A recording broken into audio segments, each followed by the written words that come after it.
Ryan, welcome to High Performance. Thank you. Thank you for having me.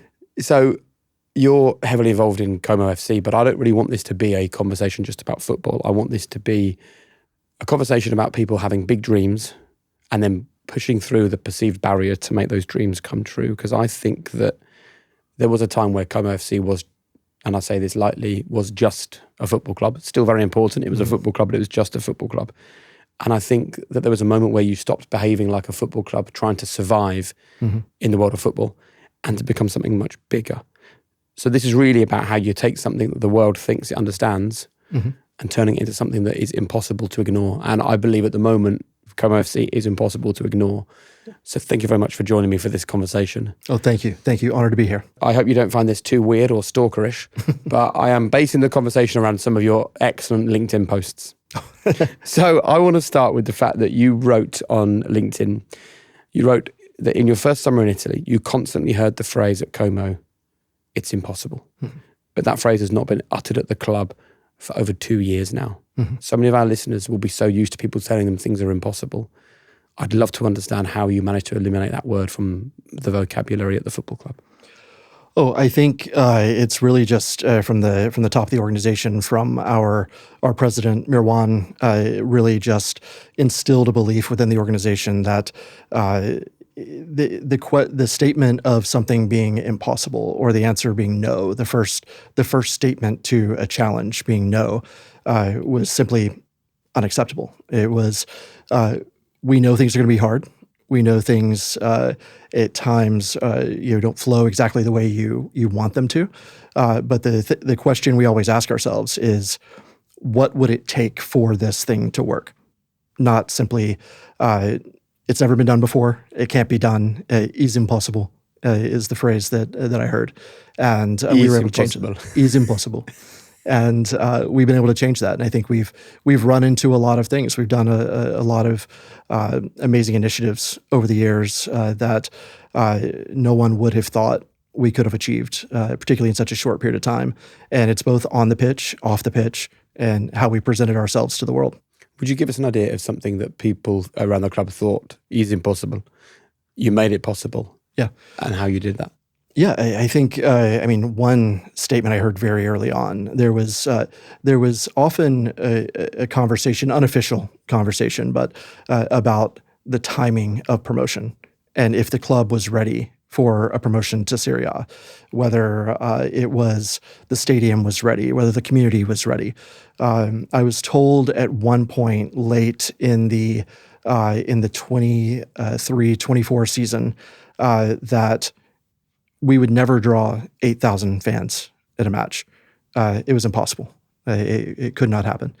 And it was on a night where we had just done 2 stadium expansions that season. We had gone from 5,600 to 7,500 to 8,000 throughout one season.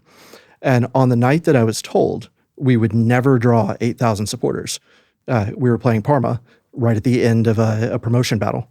And we had 8,000 supporters in the building, as I was being told we would not draw that. So it was a moment of suspending all disbelief and creating the capacity, creating the conditions for success. Of course, if you're in a 5,600 seat building, of course it's impossible to get to 8,000. We pushed ahead. We pushed ahead of what at the time many would say market conditions could handle. Today, our capacity is over 12,000 and we're selling out every match. And we're continuing future stadium expansions where we expect to sell out every match. A lot of the talk around the individuals involved in Como revolves around Cesc Fàbregas or revolves around some of the big name players that you've signed. I'd love to talk about Mirwan just for a minute, your president. Yes. When you say he made everyone believe, yeah, can you give me an example of something that he did, or maybe the first time that you saw him speak and thought, okay, now I believe as well? The moment for me was about maybe 9 months into the role. I've worked in professional sports for 18 years now. And every organization I've been with has talked about brand alignment, has talked about the right fit with partners and sponsors. During my first summer, Mirwan rejected more than €2.5 million of deals that I brought forward. And this was in Serie B. It was meaningful money for a Serie B club. And it took a while for it to click. But at the moment that I realized that we were willing to say no, and these weren't. There's nothing wrong with the brands. There's nothing wrong with the companies. They were, one was a great logistics company that has a great background. They were not a fit with Como, with what we're trying to build, with the message, the story we're trying to tell, and with the premium luxury experiential background, with the innovative tech platforms that we develop. We wanted to have the right partners aligned with that. And I've never in my career had a senior leader, had an owner, had a president that said no to a 7-figure check just because the brand wasn't the right brand. And that was something that was an unlock for me and showed me that we were going to operate differently. And from that point on, we had a target list of what brands we wanted to meet with. And it became an empowering moment. High performers are usually the ones willing to challenge the way things have always been done. They move faster, they think bigger, they try and get rid of friction wherever they can. And that's exactly why high performance is partnering with Revolut Business. Because here's the truth. If you're running a growing business, dealing with overseas suppliers, international payments, travel, and multiple currencies can all slow you down when the one thing that you need is momentum. With Revolut Business, their multi-currency accounts can help you operate globally with less friction, letting you hold, exchange, and manage over 25 currencies all in one account. Honestly, it's incredible. So whether you're paying suppliers abroad, managing international spending, or traveling between markets, you've got more clarity, more flexibility, and more control. This is built for ambitious businesses that think beyond borders. And I've got an amazing opportunity for you, because right now, high performance listeners can get a £200 welcome bonus, £200, when you just sign up through the link in the description and add money to your account by the 30th of September 2026. It's £200. Subscription fees and T's and C's apply. How would you describe Como to a potential partner, to someone that wants to buy into the dream? Because it isn't just a football club, is it? When you talk about, no. The brands that were being brought to the table didn't align with what you were and who you wanted to be. What are you? Who do you want to be? How do you describe yourself? You'll generally hear us refer to the project, which is a hub and wheel type concept with a football club at the center of it, a football club that amplifies everything else that's around it. But we built a number of different businesses around the football club. We have a tourism division. We have a private members club. There's a villa next to the stadium that we converted into a hospitality space 2 years ago. We rented it for match days, for 19 match days. And at the end of the season, had the opportunity with the owners to take it over full time. And it's now a private exclusive members club called the Club on the Lake that exists around this football club. Our retail division, our retail is not there simply to serve Como 1907. It does do that, but within our own market, we have a line called Lago de Como. We have a Como hiking club, Como running club. We have all of these pieces that have no Como 1907 branding in them at all as part of our retail. And we've now taken that a step further to support other clubs around the world. We have a brand extension called Rude for Fans that we're supporting right now 15 different clubs in collaboration deals with Rude Streetwear.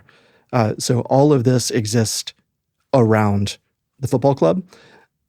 These things, they could exist on their own, but we cut probably a couple of years of development and pain off of their growth cycle because of the association with the football club. A members club on Lake Como is something that's obviously very appealing, but it wouldn't quite be the same thing if it wasn't this really interesting project of a football club now has a members club. And that's something that makes the members club more interesting. It makes the football club more interesting. I think one of your biggest achievements, aside from football, is the creation of the Como brand. It stands for something. Yeah. Can you explain how you now go about protecting your brand? I think it's a combination of how we present ourselves to the world, how we approach our social media, how we approach our our messaging, even visually, things with our photography or videography is all at a very high standard. I think the storytelling that connects to that community, you'll find that in our story, it connects to the humans in Como. It connects to the people in Como. And I think when I spoke of the soccer tournament we went to in North Carolina in 2023, one of the really unique things that we did at that time that I think connects to our brand today and how we were able to amplify since then was, as we were first approaching our activation, we, myself as an American coming into it and my knowledge of Lake Como from the outside, we wanted to build an activation that was a piazza, and we could have Aperol spritzes, and we would have it would be really that typical Italian environment. After I went to my first Italian football match in Como, I instantly knew that we needed to bring the Corva. We needed to bring the ultras, the hardcore fans. That was a group that we needed to bring.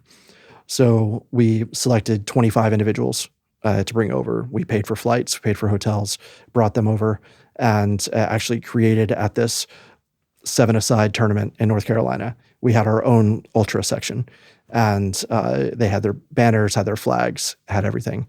And in that moment, it crystallized, particularly in that U.S. environment, that was part of the Como brand. That was not only the willingness to bring that group over, but then to see the passion that they brought into that event.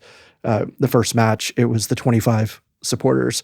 The second match we had, it grew to 50 because everyone wanted to be a part of it. By the end of the tournament, that was the photo op you needed. That was the selfie you were going to take. And we had 500 to 1,000 people in our Corva that even when your team was eliminated, you joined our Corva. One of the things that I thought was really interesting watching the World Cup is the continued increase in men showing emotion in football. Mm-hmm. Players breaking down in tears when they win games and lose games. Mm-hmm. Managers standing in front of, this idea now of the players holding hands and running towards the fans and standing, and this idea of standing and the players just staring at the fans in the away end or wherever it might be and just looking at each other, that connection. Yeah. That was never in football when I was growing up. Like the sense of community just wasn't there. Yeah. And I think that football is understanding now that community is so important. And it strikes me that all the things you've mentioned, from the running club to the private members club, those are all their own little communities. Yes. Why is community such an important hallmark in modern marketing, modern business? Well, I think there's a piece of this that the market can tell when things are not authentic. They can tell when they're not real. The idea of having a beautiful destination football club and marketing it purely internationally and saying, come to our home, it doesn't land. There's a lot of great destinations around the world. I think when you can connect that story to a local market and to a local fan base and to an active group of people who have felt a lot of pain over the years, particularly associated with their football club, the idea that at the point where we acquired the club, there were about 650 season ticket holders. We have, at this point, we have not raised the ticket price for those. There's 644 that are still with the club, and they are a cherished group, and we won't be increasing their price. It's a group that we want to take care of. They were with us in Serie D, and they're still with us today. So when you can do those things, it starts to resonate with an audience that's outside. If you're trying to tell a story to an English audience or to a Swiss audience or to an American audience, and you don't have that grounding in your own community, it's never going to land. It's such an important place to start. I mean, I had a conversation with the provider of my television service at home a couple of weeks ago because my cousin actually signed up for half of the amount of money I'm paying. I rang them and they went, well, that's for new customers only. I think, what part of you doesn't understand how this makes your what's the reward for my 10 years of loyalty? Yeah. Yet you've understood that loyalty really matters. Yes. We're having this conversation. Thank you to Revolut Business for making it possible. The shirt is behind you with Revolut across the front. And as of a couple of days ago, we're able to talk about the latest deal that you've done regarding Como. Maybe you'd like to tell us. Yeah, we are very proud and excited to share that Revolut is our new main partner. It will be on the front of shirt for all the matches here in the coming season. And it's really, it's the brand that we really wanted to be linked with as we usher into this new Champions League era with the club. We were very careful in how we approach this. and had a number of brands we could have worked with.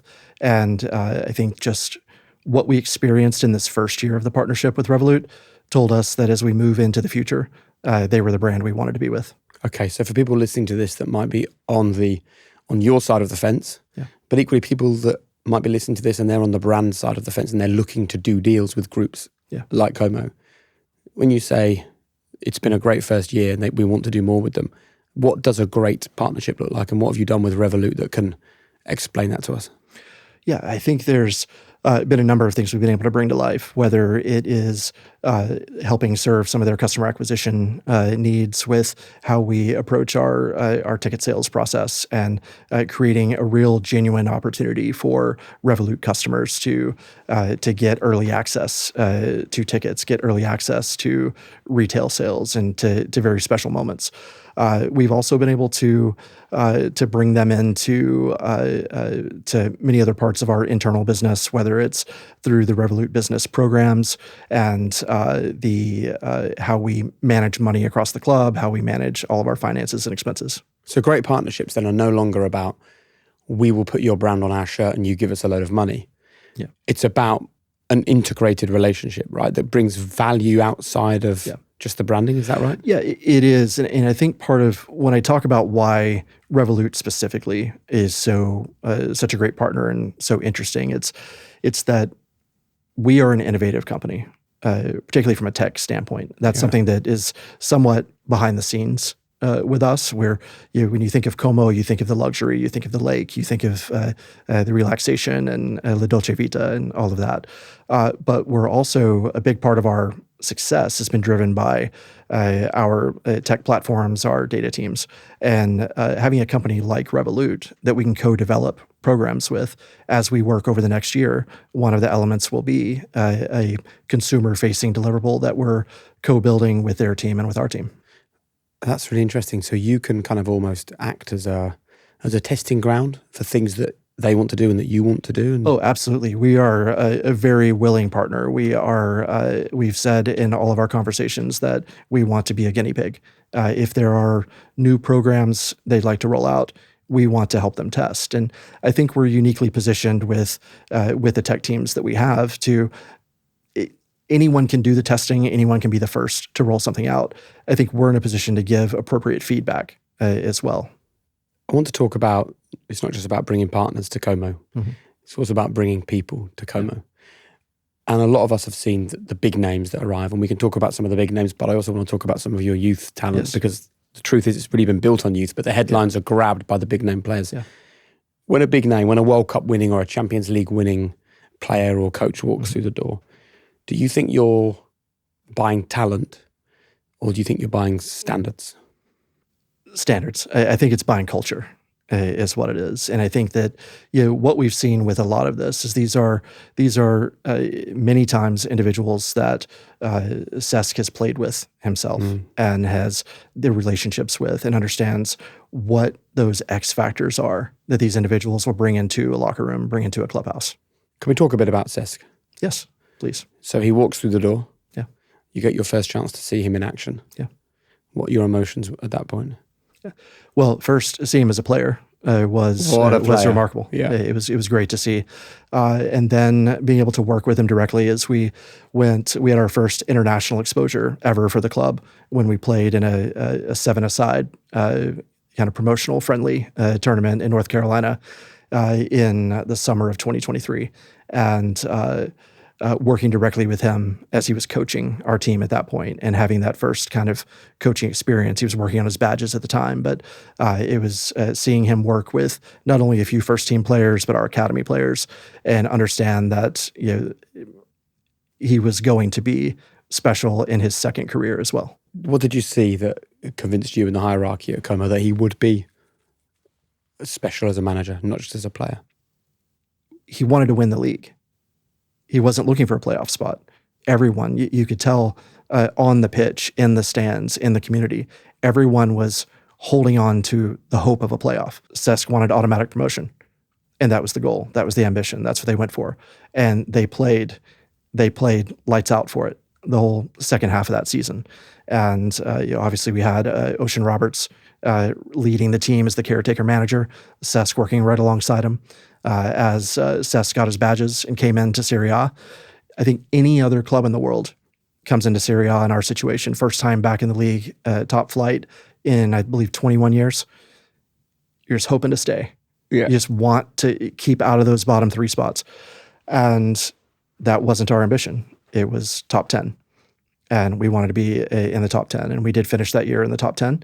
Only the 3rd time in Italian football history that a newly promoted club finished in the top 10. Insane. Yeah. Came into this year. Last offseason when we talked about having goals of Champions League, I think there was a lot of chuckles, a lot of pats on the head. That's adorable. We appreciate your gumption. And did that come from Cesc? It came from Cesc. It was Cesc. It was from ownership. It was from That in Nirwana. It itself was the direction. is, from the manager, that's a massive thing to say, because the old adage in business, under promise and over deliver. Yeah. Saying let's target the Champions League is not under promising, is it? So he sets himself up there. Yeah. I think it's about a mindset. Yeah. It's about, and it's not just about hope. It's not hokey. It's not, we set the goal and then identified what are the pieces that you need to achieve that goal. What are the players you need to bring in? How do we play? What data do you need? How do you support the coaches? How do you support the players? What is everything that they need built around it to achieve that goal? But if you don't have that goal of Champions League, then you're not building the infrastructure to get to Champions League. Similar to 8,000 seats in the stadium. If you never build the seats, you never fill the seats. Not only did Cesc set high targets, incredibly high targets. Yeah. How did he make it feel like you weren't just hoping that you would reach Serie A, hoping you would make the Champions League, but actually believing, I guess? Yeah. No, I think his communication style is remarkable. Watching him in a training. Can you give us an insight into that? I don't speak much to how the training goes, but Yeah. it is it's inspiring to watch him speak 3 different languages at any given point as he's giving direction around the pitch. I'm not sure how many languages he speaks. I've watched him speak 3 consecutively to players on the pitch at a time, and just the way that he can inspire. And he has the track record. He has a history himself as a player. He knows what it takes on the pitch to win, and has been able to inspire that among the team. Arsene Wenger was obviously one of his seminal managers, and it was Arsene who, when he came to the Premier League and just did a press conference and spoke in English, then immediately spoke in Japanese and then spoke in French. And it was like a wow moment for the British media and British football fans. Mm-hmm. And it's obvious that, Cesc has taken a large part of that into how he operates. I also wonder what that does for you and your team and your partners, because I'm kind of guessing that you seem like a genius when you tell people we're going to make the Champions League next season, and then it happens. Like there's a lovely reflected glory for you, right? Yeah, absolutely. There is, there's times where it feels like a prophet, because there is a point where you go into a meeting and predict something that no one would ever think is possible, and then we achieve it. And I always share it in the context of this is our ambition, this is our goal. And oftentimes, even when we would speak of achieving Serie A, whether it was this year, whether it was next year, whether it was the following year, we were building a system that would get us there. And that was the thing that I always believed in, was if you build the right systems, if you put the right pieces in place, you will get there. You can't control the wrong injury at the wrong time. You can't control things, things are beyond your control. But if you put the right systems in place, time will out. Can you talk to us a bit about what a right system looks like? Because I think from the outside, people assume, well, you invest in youth and you bring in experience and hope for the best. But that's not having a system, is it? A system is something very specific. What does it look like from Como's angle? Yeah, I think for us, it is a combination of recruiting. We have an amazing recruitment team. It's an area where we've invested heavily. We have a data team that's remarkable. Our data team is led by a PhD. We have 16 data scientists on the team in Como, and I believe we have 16 data scientists. Yeah, I believe we have to have among the top in Europe. Wow. It's a remarkable group we have. So it's really a symbiotic group. We have a coaching staff with amazing experience and great knowledge themselves. They're provided, they provide players. They want Data provides players. That goes to the recruitment team, who then starts to work on recruiting. We also do a lot of things that others wouldn't think to. We got a lot of attention about 6 months ago, 8 months ago, because we hired 2 Twitter content creators who had done amazing work online. They would essentially write player profiles, write player reports, and we hired them into our scouting team. I'm not sure I've ever heard of any football club or even any business taking a couple of people like that and bringing them in to create your content. So often they kind of try and shoehorn people that are already in the business, or they don't bring the experts in. I think another good example of you doing this is Rafa Varane. Yeah. He arrives and the hope is he's going to be a great player for you and lead on the pitch. The reality is, towards the end of his career, he's injured and announces his retirement. But suddenly I see the announcement that Rafa Varane, this great Champions League winning defender, has got a place on the board. Yeah. Can we talk a little bit about how that kind of thing unfolds and what you as a group of people, a group of leaders were looking for or saw in him, where you thought, okay, you can't deliver with your headers and your tackles, but you can deliver something else? Yeah, well, I think Rafa's just a very special individual. He's a very high IQ player. He's a very savvy, sophisticated investor and business person. He sees the world in an interesting way, and he was able to bring a lot of that business acumen into this. And he's learning as well, and we're learning from him, and we're able to really broaden our exposure, broaden our footprint, our sphere of influence by bringing in someone like him with the connections that he brings to the table as well. I often look at a business as a collection of dots, sometimes tens of dots, sometimes thousands of them, depending on the size of the business. Some people, though, are not the actual dots. Some people have got this ability to connect the dots. And it sounds like that's really what Rafa Varane's able to do. He's able to use his black book and his slightly different way of seeing the world, maybe. Yeah. And creating things that wouldn't necessarily happen otherwise. Yeah. So cool. And I think it's good for us as football fans and football lovers to hear this, because we're still guilty of seeing footballers in 2D. Mm-hmm. You've either got a value on the pitch or no value at all. Yeah. And really what you've seen, I think, at Como is that everyone has a value of some description that you can bring to the club. Yeah, I mean, being a platform, a humble platform that Cesc could start his second career, and that Rafa could start his second career, and that a lot of these guys can have a role with us after their playing days are done. We want to value that. We want to appreciate that. So Ryan, Revolut Business is the official banking partner of Como in 1907. Since implementation, what do you think has been the biggest financial benefit that maybe you didn't expect? Yeah, I think that it is the way that we've been able to bring it in from even the point of sale, like that we can bring in Revolut to how we interact with customers in every possible way, down to the POS. So across our broad retail footprint of our 5 brick and mortars around the lake, into all of our stands within the stadium, to be able to have Revolut there front facing in all of those ways has been really interesting, and it's been able to bring us, honestly, lower fees and the ability to transact business in a way that actually ends up saving us money, in addition to being an amazing partner. And what is your approach, Merwan's approach, and the culture of Como's approach to failure? Because you are asking people to test themselves in a very public forum. Yeah. Oh, we love it. We fail a lot. And we fail a lot, and we learn. We fail and we learn, and we find what is the next thing we'll pursue, or what's the next best thing we'll do. It's that was something, again, that was it was hard for me to get through in this role in the first 9 months. Why is that? Just coming from backgrounds where failure is not tolerated, and not to say that we're not desperately seeking success, but often you can't get to that success because of the fear of failure, and that's been removed. We don't, the fear of failing is gone, and that's allowed us to achieve truly, truly great things. That's incredible. Yeah. Incredible. Coming back to one of your posts on LinkedIn, you said that you've admitted on LinkedIn the version of you that arrived at Como couldn't have handled the scale of what you're dealing with now. Mm-hmm. So your capacity, I guess, has had to be improve by constantly stretching, at times failing, but always adapting, which is what we've spoken about. I'm interested in what the journey has demanded from you on a personal level, because it's been highly successful. Yeah. But success doesn't come for free. Not at all. So what's been the cost? No, I think that the first 6-9 months, I think at a point where I was very vulnerable and open in a LinkedIn post,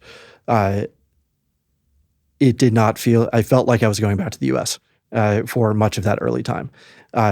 It was a point before I understood how we were going to learn from failure. And it did not feel like we were going to get where I was brought in to take us. And it was really learning from Mirwan in changing the way I think and changing the way, I really felt throughout my career that I had been a creative, revenue generator, business leader. And you're great on a curve when you're the revenue generator that also has a little creativity. You get more credit for that. And I always felt I was that until I came to Como. And it was seeing the way Mirwan would approach a deal, or the things we were able to put on the table. I'll give an example of this is our partnership with Uber. It surprised many people when they saw Uber as our front of shirt partner previously. And in that, we signed the Uber deal at a point where we were still in Serie B. It was before our promotion, and it was for the promotion year. But after learning from Mirwan, to look at the business and say, what would it take to be successful? What are the conditions under which something can be done? It unlocked a lot of things that we could do with partners as well. So when I went into the Uber meeting, there was a lesson I had learned years ago with selling tickets to a Girl Scout group in Manchester, New Hampshire. And there's a lesson in every part of life. There is. Yeah. And in selling these tickets, the organization, the club I had been with, had really great Boy Scout nights every year, awful Girl Scout nights. And it was because we were building the program around Girl Scout cookies. And I'm not sure if everyone in the UK understands the power and magic of Girl Scout cookies, but they are magical. And we were building our whole program around selling Girl Scout cookies, getting a ticket to come to a hockey game. Yeah. And what we didn't realize, and no one had ever asked, was the women that we were working with, the leaders with the Girl Scouts, weren't involved with the cookies. They did the summer camps. They didn't care about the cookie sales. When we changed our whole program to make it around promoting summer camp activities and creating activities around the concourse and putting hockey with summer activities and earning badges, we ended up doing, I think, 4,000 Girl Scout tickets to that match. And it's been successful since. When I went to the Uber meeting, the question I asked Uber was, I said, I've tried to book an Uber in Como 3 times. And it's timed out after 15 minutes each time. Can you talk me through how that happened? Why does that happen? And my suspicion at the time was that there weren't drivers available. Yeah. And that's what they confirmed. And the individuals we were working with Uber, they said that no one had ever asked them an operational question in a commercial meeting before.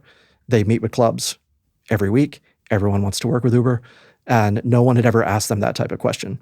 So the unlock that Mirwan brought to this was that I left that meeting and I went to Mirwan and I asked,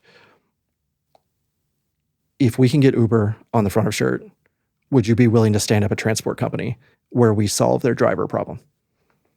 So for Uber, it wasn't about impressions. It wasn't about visibility. It was about a very tangible operational challenge in Como that you cannot book consumer transport in Como. It's a nightmare during tourist season. So we are now standing up a transport company where we will have the drivers. We're in Uber's fleet program, and we're solving that very real problem for them. It's so interesting. And I imagine that when you did your most recent deal with Revolut, you probably asked more operational questions so you can understand how you can be of value to Revolut, aside from just a marketing play. Absolutely. Yeah, we spoke at great length about POS systems and payment gateways and FX and banking accounts and Revolut people and all the different platforms. We looked deep into all of the ways that we could integrate within our organization. I think in the early days of this phase of evolving the relationship, one of my first calls was to HR to ask about their processes with how we're recruiting, how we're managing the employees, how we're managing our staff. We've grown very quickly from maybe 4 employees in Como on the business side to over 200 now. So how are we managing that process? And then I introduced Revolut People as a potential solution to help manage through our staffing. And that's the beauty with Revolut as a partner, was there's a lot of interesting opportunities. And this isn't a commercial. This is legitimately, I want stories. I want real, actionable, tangible ways that I can talk about how we work with a partner and how it makes us better, how it makes them better, that I can continue to share those stories with others. What is the secret to a good deal? I think it's mutually beneficial. I think that everyone wins. Everyone wins. There's often this mindset of a partner is taking something from you, or the club is taking money, and that's not what we're looking for, and that's not how good deals work. And I think clubs also have to be willing, and I feel like this is something I'm proud of throughout my career, of not necessarily making the club the focal point of everything, not making it the central element of the deal. When you can land a great partner like Uber by standing up a transport company and solving a real problem for them, that's invaluable. You can the multiplying effect that will have on your business and bringing other partners to the table is incalculable. And I think it's the same thing with Revolut that we're seeing, is that the ways that we can bring Revolut into our business and genuinely help our business, the number of problems that we're able to solve just through the evaluation process of what ways we could bring Revolut in, we're now solving so many different business challenges.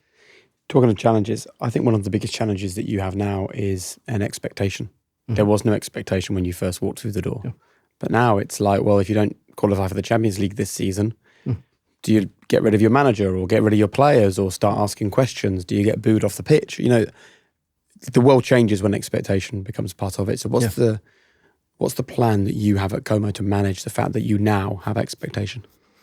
Yeah, I think there's a reality that will come with expectation. Of course, it will. But I think the investments that we've made, the sincere, genuine investments without expectation of payback in the community, the things we have done repeatedly within the community, because we genuinely care, because we feel we're stewards. This is something that any club operation is a stewardship window. This club is 119 years old, and we're here for the past 7 years of it. So we're just here for a moment in time. So I think when we have that genuine engagement with our community, and this is where I think things that can often be perceived as negatives or be a downside become an opportunity for you. And that is that we're in a community of 85,000 people. So I think if you're in a city like London and you're one of the many football clubs here and you rise quickly, you achieve success, that expectation stays there, and there's not enough you can build around it to buttress the organization. I think what we've been able to do in this small community is we are such a part of the community that when the inevitable day comes that we do face a trough, there will be graciousness, there will be acceptance from our supporters, because we are part of a family now. And that's how we are in this community. I love that. It's time for some quick fire questions. Okay. Your 3 non-negotiables as Como's Chief Business Officer. Ferociously protect your brand. Always make yourself useful. And never start with no. One leadership lesson you learned from Cesc. It's actually a bit of advice I received years ago from an individual, Charlie Chislagi, and I've seen it fully embodied in Cesc, is the enemy of the great is good, and it's not accepting good. It's understanding that you can achieve greatness as long as you don't accept what is good enough or what is fine or what is passable. Love that. not accepting playoffs. The best leadership advice from Merwan. To not be afraid to fail, to almost embrace it when it happens, enjoy it, experience it, and know that you're going to learn from it, and then find the way to not fail again. What's your biggest strength? Pattern recognition. Your greatest weakness? Being very introverted in a very extroverted role. Interesting. Yeah. The best bit of advice you've ever been given, or the quote that you live by? The quote that I live by is Henry David Thoreau. I can think of no more encouraging fact than that of man's unquestionable ability to elevate his own life through conscious endeavor. Beautiful. Yeah. And finally, for people that have listened to this conversation, the thing you'd like to leave ringing in their ears about what a high performance life looks like. Yeah, I think for me, high performance is ambition made operational. It's for years I've heard the phrase work smarter, not harder. And every time I've heard that, I think or I ask, what if you work smarter and harder? Combine those. And then I think that's how you achieve high performance. Ryan, thank you so much for that fascinating insight into one of the most remarkable football stories Thank you. of the last few years. Thank you for having me.